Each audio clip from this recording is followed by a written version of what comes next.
guys, my name is Niklendra. I'm 11 years old and I'm studying in 7th standard. So today I'm going to explain to you about how the internet works. You're currently watching this video on the internet. So let's get to the topic. Every piece of data is stored in a data center. Specifically in servers in SSDs. SSDs, solid state devices, contain all the data, and the server is just an overpowered computer which transfers the data from one device from the data center to your device which you requested. So how the data gets transferred is kind of tricky, but the data centers and everything which is connected to the internet is connected to a complex optical fiber cable network. But you're asking me, why don't they connect it to satellites? That's practically impossible, because it travels such a long distance that that a lot of lag would occur, and lag is not very good for your movies. You don't like lag. So let's cut to the chase. And with this optical fiber network, everything is connected. I told you, right? Now this optical fiber network, you're asking me, how does it know where to send the data? This is where the IP address comes in. You have your house address, right?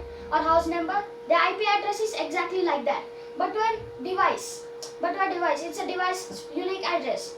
So when we ask for some information, the server just takes the information out of the SSD, the data, the videos, and sends it to a specific IP address. But if you are looking at a website, you usually type like www.google.com. But the server contains IP addresses. So how is that possible? How do you get the website? So there is also a DNS server. But I'm going to explain to you about that later.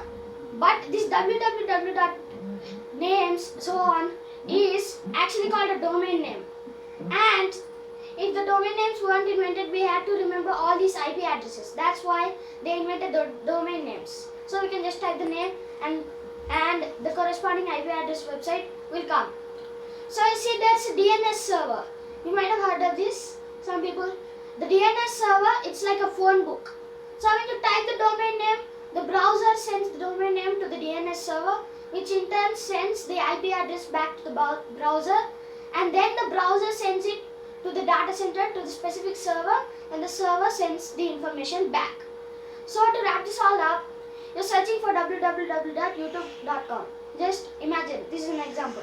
You're searching for it, and the domain name gets sent to the DNS server, and the DNS server sends the corresponding IP address, and your browser sends the corresponding IP address to the server, and the server sends the video or the website which you are searching for through the optical fiber cable network in the form of light pulses.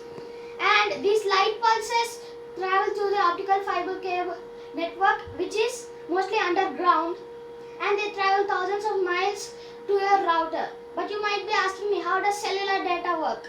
That would have, so I'm going to explain to you about the main tab, the router, which is used for the computer and laptops. So you see, it's plugged into the router, the optical fiber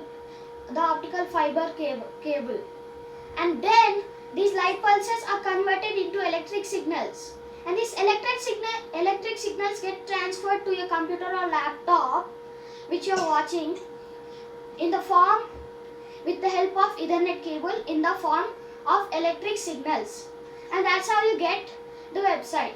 And for cellular data, there are cell towers. You know cell towers, but what they do is, they take the optical fiber cables are connected to the cell tower. They take the light pulses and convert it into electromagnetic waves and send it to your phone. That's how cellular data is transmitted, and that's how the internet works, guys. Bye. Have a great day.